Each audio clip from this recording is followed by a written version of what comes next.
देतो तुम्हाला. बदलला ना कळवा. आता नवीन चेहऱ्यांना संधी द्या. नवीन चेहरे कोण येतील ते तुम्हाला समजलं असेल. निवडणुका असल्या कारणाने कोणाचंही नाव मी घेणार नाही, पण कुछ बातें इशारों में की जाती है.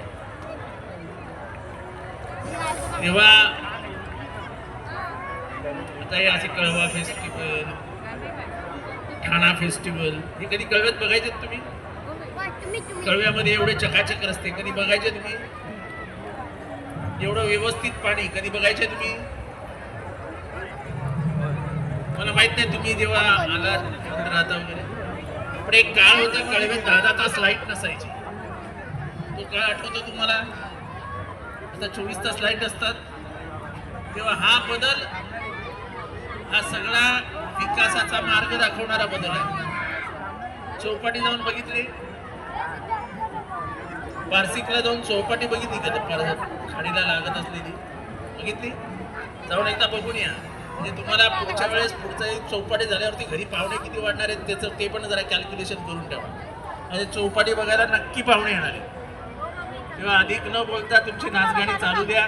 तुम्हाला सगळ्यांना मनापासून येणाऱ्या नवीन वर्षामध्ये काय आपली भेट होणार नाही. निवडणुका जाहीर झालेल्या असतील. निवडणुका माझ्या अंदाजाने डिसेंबरमध्ये वगैरे जाहीर होतील. जानेवारीच्या 20 तारखेला वगैरे निवडणुका होतील. तेव्हा नवीन चेहऱ्यांना संधी द्या. एवढंच या ठिकाणी इशारे वजा बोलतो.